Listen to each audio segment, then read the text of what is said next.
Welcome along to the Army Analysis Series, and today we are looking at the Carthaginian 490 BC army with Greek 680 BC allies. It's probably best to take the Greeks out because you get some of the hoplites, which really help you out, and some extra, I think it's some extra mercenary hoplites as well. So this is the best choice. It's a very interesting army, a lot of variation in the infantry. You know, some of these armies we've been looking at recently just had a few of the heavy foot, a few maybe spear, a couple of medium foot, but with this army you've just got armored veteran hoplites, armored hoplites, African spear, mercenary hoplites, the Spanish medium foot, the citizen hoplites, Italian foot. There's a lot of different units here, which is nice. It looks good, and just gives you a few more options. You know, the Spanish medium foot is quite maneuverable. It's also impact foot. Then you've got your standard kind of offensive spear. You've got a lot of spear in this army. The mercenary hoplites and the African spear are actually the same unit, offensive, average protected spearmen. And we've also got some veteran units. Again, the armoured veteran hoplites and the veteran African spear are essentially the same unit as well. They are superior armoured offensive spear. Excellent troops, excellent troops. I was doing some tests, and in a nutshell, really, this is, as you can see, a spear hoplite strong army. So this army does really well against warband swordsman armies. The armoured hoplites, they are down a lot on impact against warband. Against standard warband, it's 110. Against the superior kind, it's 160. But they really turn it around. If they can survive impact in melee, they're up 75 against warband, and they're even, this surprised me, but they're even up 25 against superior warband. Now, you've got to take into account their cost. They only cost 54. Your warband costs 58, and the superior warband costs 75. So they're doing a great job there if they can survive impact. And I think this is going to be the story for this army and how it does in the league. One of my great friends and someone that you all know, Atius is playing in Division A this season. He's risen through the ranks.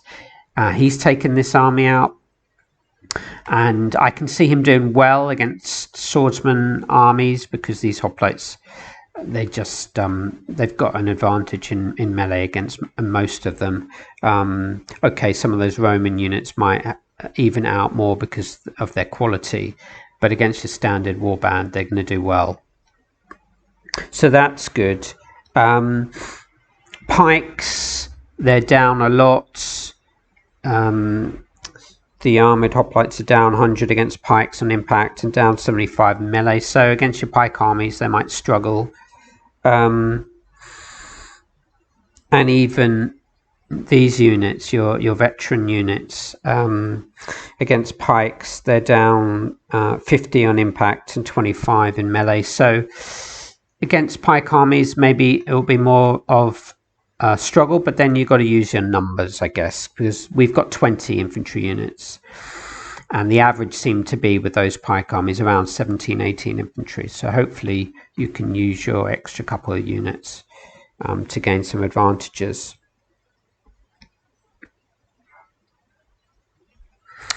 You've also got some heavy chariots. I talked about these the other day. They're really good against cavalry. They've got an advantage against most cavalry because they are superior quality and light spear. So they do really well head on. The problem is with heavy chariots, a lot of the cavalry will evade, and they're unmaneuverable. So that is an issue. They're kind of be chasing cav all over, and then it might be easy for them to get flanked. But head on, they'll beat most cavalry units. They are really good. A good price at 52. We've also got some cavalry to back them up. Veteran armed cav, which is very nice cavalry. And then we've got armored cav as well, which isn't so good, but you know, to make 7 mounted units, that's nice. So it's quite a well balanced army, this, because we've also got 8 skirmishers in this build, and a lot of armies I've been using recently I've had 6, 5, 6, 7, so 8 is nice. And we've got the cheaper end skirmishers, which I always like. We've got the 24-point skirmishers, so there's a lot of potential with this army. Flexibility, well, we're maxed on the cav. I don't really want to take any more skirmishers, so there's only a few things that I would do. Probably what I would try to do, if I wanted to go to a more swarming kind of army, if we take out a couple of the spear, 2 of the African spear, and we take out 3 skirmishers, we could add 5. Now, in themselves, I'm not so keen on Phoenician foot, but actually for their price, 33, they're a bit of a bargain. Medium foot, they're about one of the cheapest anyway, medium foot units in the game, and their spear as well, so that's nice. And that takes us to 23 infantry, and that becomes a really large army.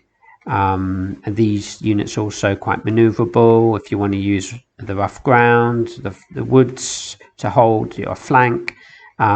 It's just nice to be able to take them. We've only lost 2 heavy infantry units, and we've got 5 of these guys, and we've still got 5 skirmishers. So that's a nice option.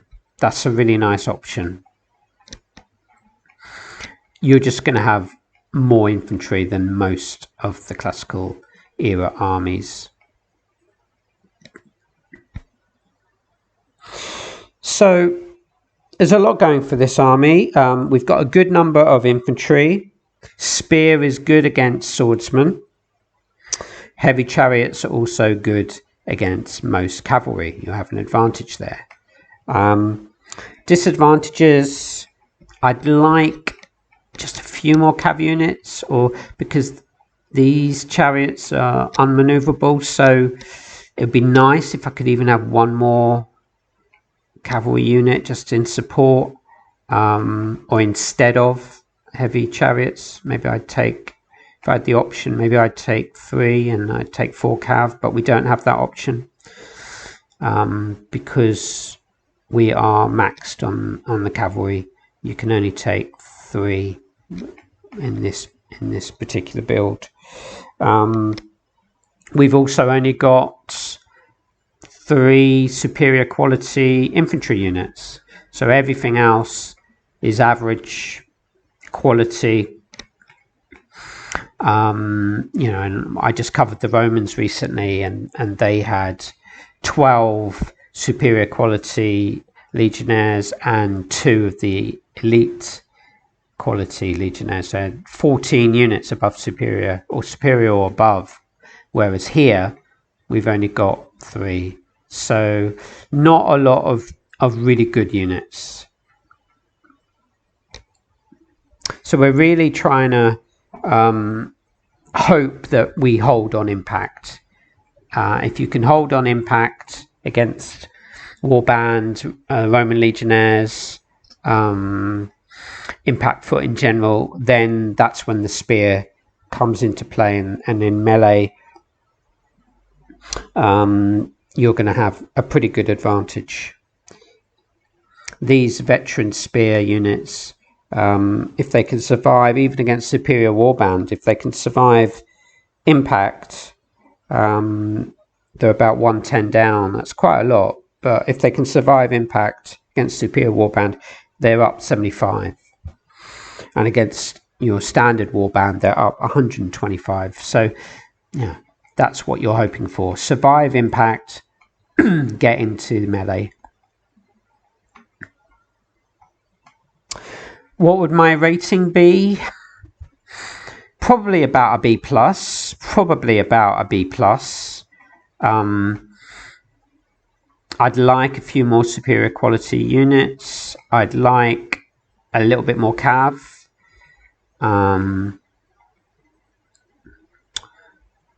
And, you know, head on, a lot of these hoplite style units are not going to do great against legionnaires or pikes. So you're going to have to hope that you can use your numbers and get around on the flanks. So that's why I would give this army a B+. But it does have a lot of potential. So let's see how Aetius does.